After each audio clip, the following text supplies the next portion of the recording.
Bienvenidos a Salud y Mucho Más, un programa de información y opinión sobre temas de salud, medicina, tecnología y calidad de vida.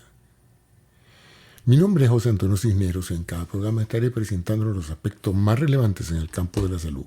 No dejen de visitar, amigos, nuestra página web saludymuchomás.com y así como también mi página personal drcisneros.com, donde encontrarán estas y muchas otras informaciones de gran interés para usted y su familia. Salud y mucho más. En el episodio de hoy voy a hablarles un poco sobre un tema de interés, como resulta la toma de decisiones en salud, la cual es un tema que se va a hacer cada vez más contencioso en virtud de la introducción de la inteligencia artificial. A través de la historia, las decisiones médicas las ha tomado cada profesional en función de tres grandes recursos de apoyo. La primera, por supuesto, es su educación médica, la calidad de su educación médica, la cobertura y la duración de su educación médica. La segunda es su experiencia, que tantos años ha tenido ejerciendo la medicina, viendo diversidad de casos, atendiendo complejidad de problemas, etc. No es lo mismo las decisiones que toma un profesional con 5 años de experiencia que las que toma un profesional con 20 o 30 años de experiencia, ¿no? Y la tercera área de recursos es el acceso a la información que él no pueda recordar.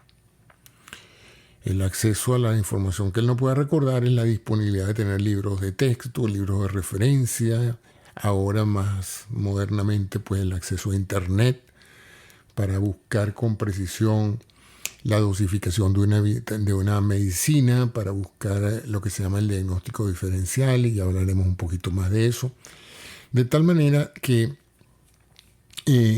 esas son las tres, ese es el trípode sobre el cual se fundamenta las decisiones que un médico toma una vez que escucha al paciente, una vez que examina al paciente, una vez que recibe los exámenes del paciente.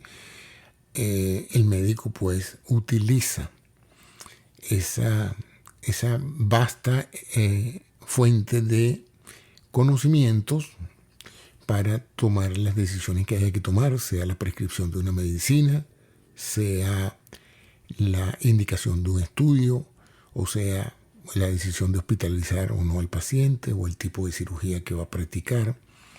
Entonces estamos hablando en este momento de esas capacidades. Evidentemente, en la tercera, que es la disponibilidad de recursos de información, está la disponibilidad de estudios paraclínicos que llamamos, ¿no? Acuérdense que la información clínica es la que el médico detecta a través del interrogatorio, la que el médico detecta a través del examen físico. Eso es lo que se llama clínica. Paraclínicos son todos los exámenes de laboratorio, de bacteriología, de microbiología, de bioquímica, más los exámenes de diagnóstico por imágenes, sean rayos X, ultrasonido, resonancia o tomografía computada, o gammagrafía también. De tal manera pues que en base a todas esas fuentes de información, el médico organiza los elementos de síntomas y signos y lleva a lo que se llama un diagnóstico presuntivo. Bueno, hasta ahora toda esa compilación de datos era integrada, como les dije, en base a esos tres elementos de la calidad de la educación. Dentro de la educación está, por supuesto, incluido la actualización del médico, ¿no? Porque si el médico estudió hace 30 años y más nunca ha ido a un congreso, no ha leído una revista, etcétera, pues evidentemente puede no estar al día. Entonces se pide que el médico tenga lo que se llama educación continua, es decir, que siempre esté al tanto de los nuevos desarrollos que hay en su especialidad y en su área de trabajo. ¿Qué pasa ahora? Ahora pasa que está creciendo el interés por la utilización de una... se me olvidaba algo muy importante. Y un cuarto elemento que puede estar o no estar dependiendo esencialmente de cómo el médico ejerce la medicina. Si la ejerce en solitario, es decir, él en su consulta y no consulta con más nadie o no coteja sus impresiones con otros colegas, pues él fundamenta todas sus decisiones en lo que les acabo de describir, en ese tríada, en ese trípode de apoyo que es su educación, su experiencia y sus recursos de información.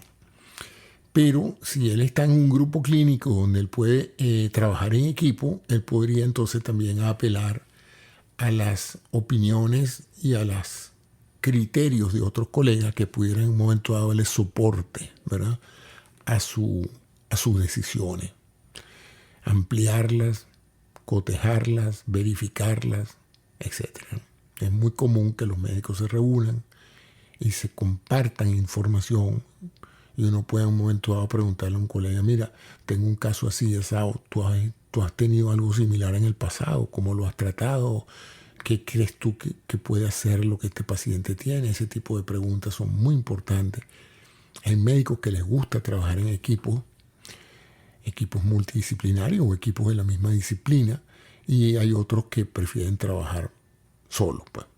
Ayuda mucho también cuando el médico está en una institución educativa, porque cuando un médico está en un hospital educativo, un universitario, pues usualmente hay mucha gente viendo o observando las decisiones que el médico toma. Entonces el médico tiende también a beneficiarse de ese ojo avisor que en un momento dado puede señalarle algo que se le haya olvidado, algo que haya pasado por alto o algo que no sepa.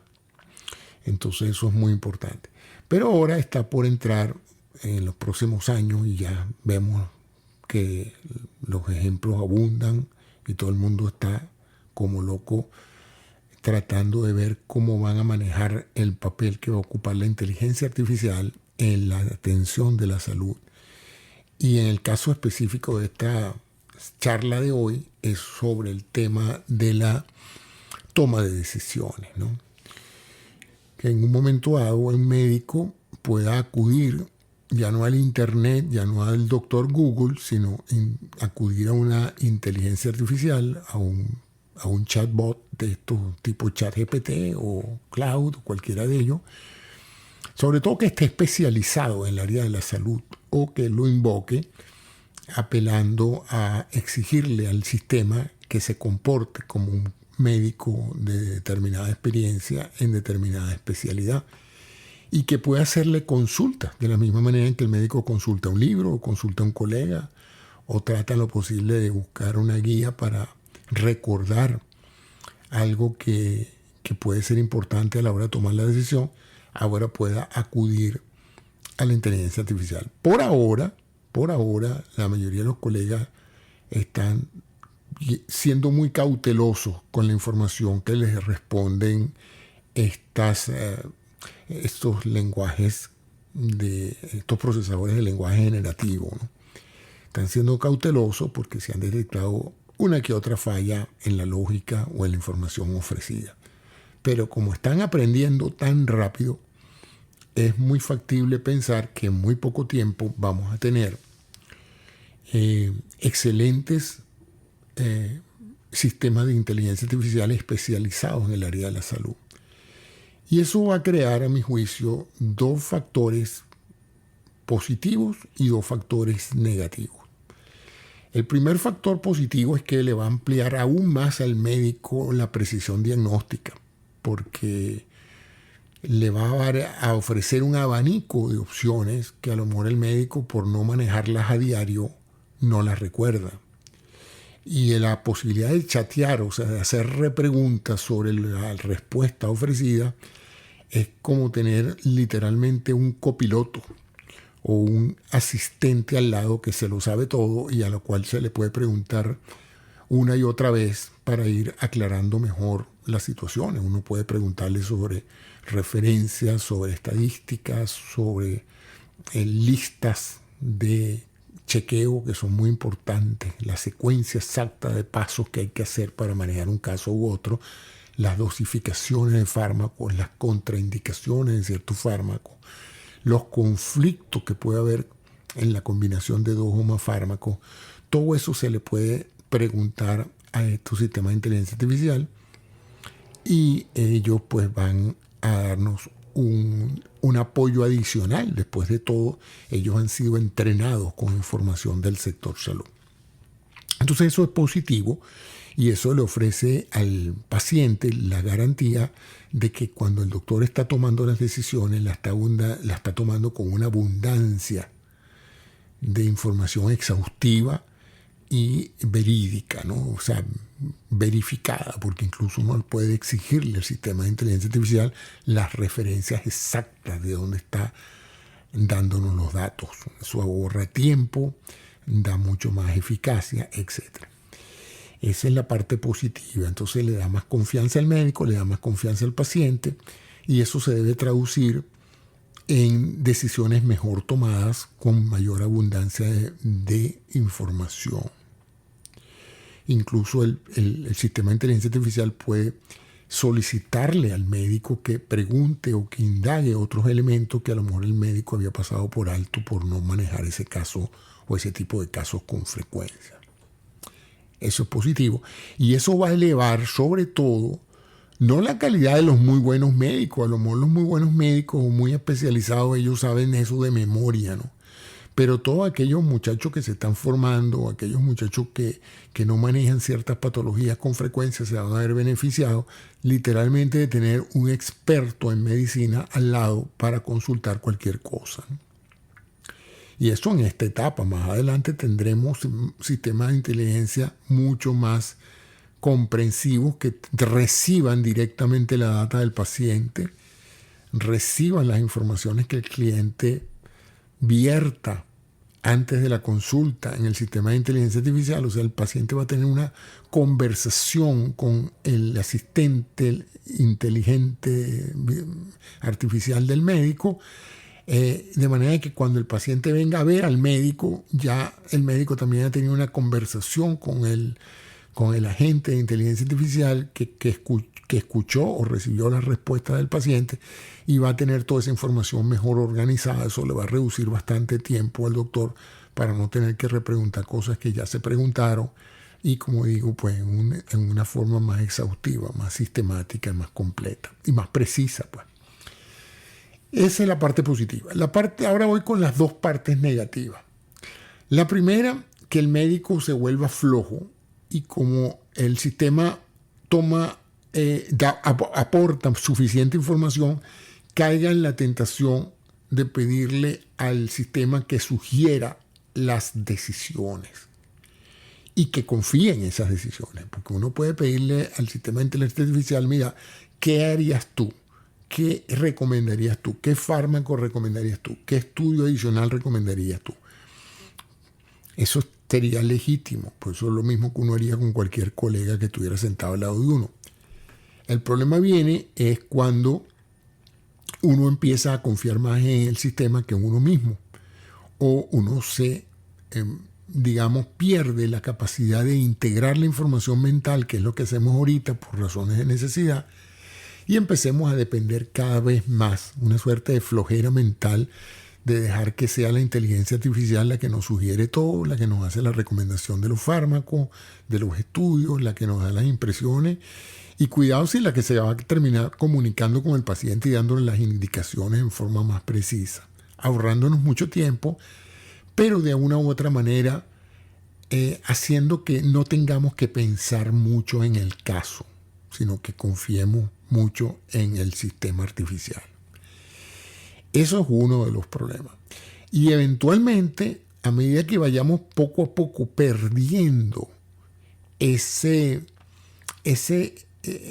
papel evaluador y de asumir la responsabilidad por el manejo del paciente, de manera que sea la inteligencia artificial la que nos asesora a nosotros, pero somos nosotros los que decidimos y al final tenemos la última palabra, que cedamos esa última palabra al sistema y eventualmente eso sea la razón por la cual muchos de los médicos puedan ser eventualmente sustituidos, porque al fin y al cabo, si el sistema de salud se da cuenta de que los médicos ya no participan, sino que lo que están es allí firmando todo lo que la inteligencia artificial propone y dispone, pues es evidente pues, que más de uno va a decir, bueno, ¿y entonces para qué le estamos pagando a este doctor si este doctor no está decidiendo? El que está decidiendo es el sistema de inteligencia artificial.